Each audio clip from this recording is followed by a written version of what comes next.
Hello everyone, তোমরা সবাই কেমন আছো? তো আজকে যাচ্ছি হচ্ছে বহরমপুর মেলা ঘুরতে। তো মেলাটা অনেকদিন থেকে শুরু হয়েছে, তো আসবো আসবো করে আর আশা হচ্ছিল না, কারণ সাথী পাচ্ছিলাম না কাউকে। আর তারপরে দিদি এসেছিলো, তো দিদির সাথে হঠাৎ প্ল্যান করা হয় যে চলো বহরমপুর মেলায় ঘুরে আসি, কিছু কেনাকাটা থাকলে সেগুলোও কেনা হয়ে যাবে।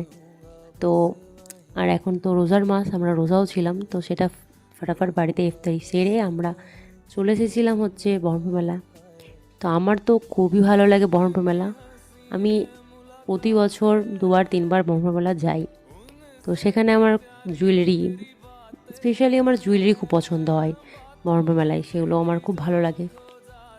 তোমরা দেখো জুয়েলারি কালেকশানগুলো কেমন আছে, আমার তো খুব ভালো লেগেছে। আর স্পেশালি এই যে গোল্ডের উপর জুয়েলারিগুলো, তো এইগুলো সাধারণত জিন্স টপ বা অন পিসের সাথে খুব ভালো যায়। তো আমার খুব ভালো লেগেছে এই কানেরগুলো, তো এগুলো আমি নিয়ে নিয়েছিলাম কয়েকটা নিজের জন্য। তারপরে হচ্ছে এই যে ব্যাঙ্গেলসগুলো খুব সুন্দর, এগুলো পরে ভালো লাগে, চলে যায়। আর তারপরে চলে এসেছিলাম হচ্ছে এই যে কাপের দোকানে। কাপগুলো এত সুন্দর লাগছিল, মানে বলে বোঝানো যাবে না এরকম কাপের শেডগুলো। আমার তো খুবই সুন্দর লেগেছে। তোমাদের কেমন লেগেছে তোমরা কমেন্ট সেকশানে অবশ্যই জানাও। তো এখান থেকে আমি কয়েকটা কাপ নিয়ে নিয়েছিলাম নিজের জন্য। তারপরে আমরা চলে এসেছিলাম হচ্ছে এই যে ভাইরাল ফেমাস সবই। তো ব্যাঙ্গেলসগুলো খুবই সুন্দর ছিল। আর ব্যাঙ্গেলসগুলোর মেন হচ্ছে কি প্রাইস প্রাইস প্রচুর হাই, যেহেতু এখন এটা ট্রেন্ডিংয়ে চলছে। তো আমি অত ব্যাঙ্গেলস পরি না, যার কারণে ব্যাঙ্গেলসগুলো নিয়ে নিই।